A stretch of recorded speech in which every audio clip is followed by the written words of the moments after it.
Groups of concerned parents and teachers decided to do something about it. They used private funds to take over empty stores, and they set up what became known as storefront schools. One of the first and most successful was Harlem Prep. It was designed to cater to students for whom conventional education had failed. Kennedy was a very dangerous president in the sense that he was excessively popular. Many of the teachers didn't have the right pieces of paper to qualify for employment in public schools. That didn't stop them from doing a good job here. A lot of the students had been misfits and dropouts. Here they found the sort of teaching they wanted. After all, they had made a deliberate choice to come to Harlem Prep. It was a very successful school. Many students went on to college, and some to leading colleges. But after some years, the school ran short of cash. The Board of Education offered Ed Carpenter, the head of the school and one of its founders, tax money, provided he would conform to their regulations. I love him, and we got along, and I know he's busy, but sometimes... After a long battle to preserve independence, he finally gave in. The school was taken over by bureaucrats. And I know he doesn't, but I was a little bit hurt. And basically we have three. I felt that a school like Harlem Prep would certainly die and not prosper under the rigid bureaucracy of a Board of Education. We had to see what was going to happen. I didn't believe it was going to be good. I'm right. What has happened since we've come to the Board of Education is not all good. It's not all bad, but it's more bad than good. Now, again, we divide things into categories, but the categories really what? The school may not look different yet, but 30 of the former teachers have gone. Ed Carpenter has resigned. The school is being moved to a traditional school building. No one, except maybe the bureaucrats, is very optimistic about its future. Unfortunately, the strangling of successful experiments by bureaucrats is not unusual. The same thing happened in California, at a place called Alum Rock. For 3 years, parents at this school could choose to send their children to any of several specially created mini-schools, each with a different curriculum. The experiment was designed to restore choice to those who were most closely involved, the parents and the teachers. Probably the most significant thing that happened was that the teachers, for the first time, had some power, and they were able to build the curriculum to fit the needs of the children as they saw it. The state and local school board did not dictate the kind of curriculum that was used in McCollum School. The parents became more involved in the school. They attended more meetings. Also, they had a power to pull their child out of that particular mini-school if they chose another mini-school. At least in my opinion, was... Giving parents greater choice had a dramatic effect on educational quality. In terms of test scores, this school went from 13th to 2nd place among the schools in its districts. But the experiment is now over. When school resumed after the summer vacation, this was just another public school, back in the hands of the bureaucrats.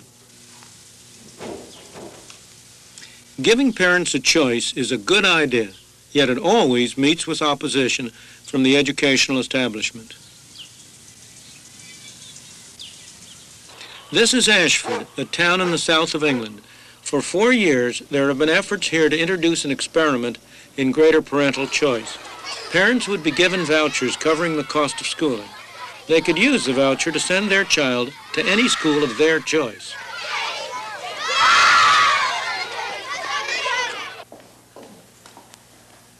I have long believed that children, teachers, all of us, would benefit from a voucher system. But the headmaster here, who happens also to be secretary of the local teachers union, has very different views about introducing vouchers. We see this as a barrier between us and the parent. This sticky little piece of paper in their hand, coming in and under duress, you will do this or else.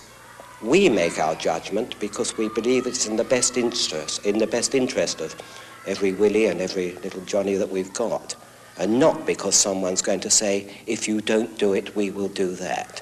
It's this sort of philosophy of the marketplace that we object to. In other words, Mr. G objects to giving the customer, in this case the parent, anything to say about the kind of schooling his child gets. Instead, the bureaucrats should decide.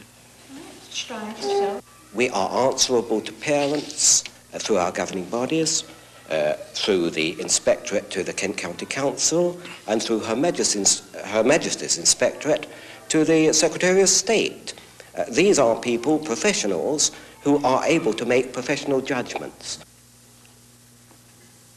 But things look very different from the point of view of parents. Jason Walton's parents had to fight the bureaucracy, the professionals, for a year before they could get him into the school that they thought was best suited to his needs. As the present system stands, I think parents have got no freedom of choice whatsoever. They are told what is good for them by the teachers. They are told that the teachers are doing a great job and they've just got no say at all. If the voucher system were introduced, I think it would bring teachers and parents together, I think closer. The parent that is worried about his child would remove their child from a school that wasn't giving a good service and take it to one that was. And if a school is going to crumble because it's got nothing but vandalism, it's generally slack on discipline and the children aren't learning, well, that's a good thing from my point of view. Even good schools like this would benefit from a voucher system, from having to shape up or see parents take children elsewhere. But that's not how it looks to the headmaster.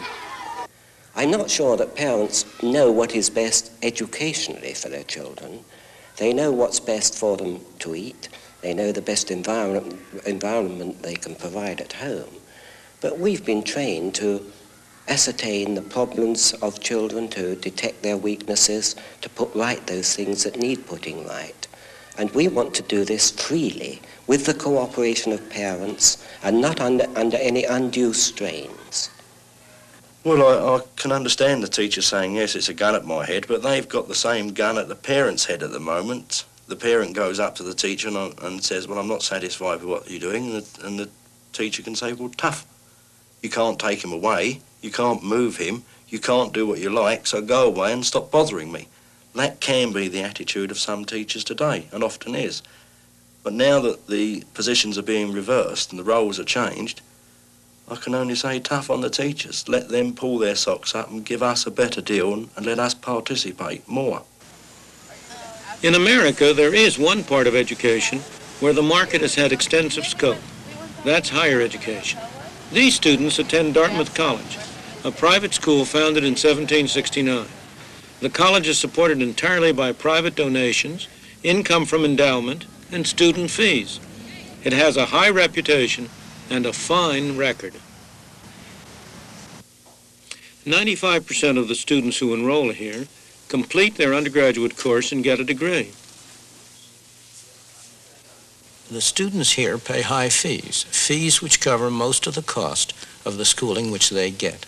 Most of them get the money from their parents, but some are on scholarships provided either by Dartmouth or by outside sources. Still others take out loans to pay the costs of schooling, loans which they will have to pay back years later. Still others work either during the school year or during the summer to pay the costs. Many students work in the college's own hotel. This girl is helping to pay her own way, which is pretty good evidence that she's serious about getting an education. Lovely sauce for the fish. Sure, it's a lemon and butter sauce. Would that be okay? Parents of prospective students come here on shopping expeditions to check out the product before they buy. What you have here is a private market in education. The college is selling schooling. The students are buying schooling. And as in most such markets, both sides have a strong incentive to serve one another. For the college, it has a strong incentive to provide the kind of schooling that its students want. If it doesn't, they can